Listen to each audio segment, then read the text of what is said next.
Жамбыл Жабаев 1846 жылы Жамбыл тауының бөктерінде дүниеге келген. Ауыл молдасынан хат таныған. Бала кезінен домбыра үйреніп, өлең шығарған. Әкесі Жамбылды жылқышыға беріп, ат құлағында ойнайтын шабандоз шығармақшы болады. Бірақ та домбыра шертіп, ән салған Жамбыл ақындық өнерді таңдап, атақты ақын Сүйінбаймен оның ақбатасын алады.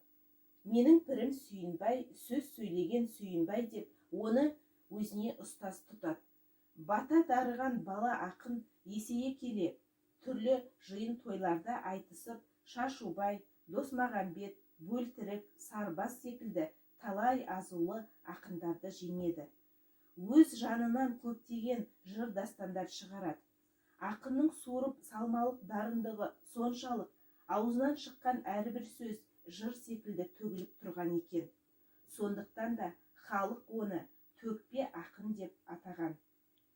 Халықтың әлеуметтік жағдайы ашық айтып, жұрт қалың жырлау, ел бағына туған азаматтардың өмірін үлгі ету ақын шығармаларындағы басты тақырыптар.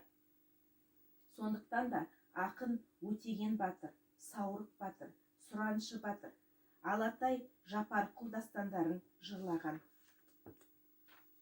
1934 жылы халық поэзиясын, ауыз әдебиетін жинау мақсатымен Жазушылар одағы ақынға арнаулы хатшы бекітеді.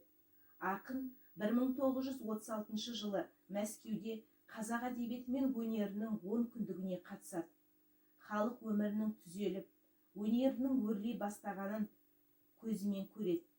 Сондықтан да социалистік қоғамды, партияны, халықтар достығын паш етіп жырлар шығарады. Отан соғысы басталған кезде Жамбыл 96 жаста еді. Осы соғысқа ақынның 2 ұлы қатысып, екеуі де ерлікпен қаза табады.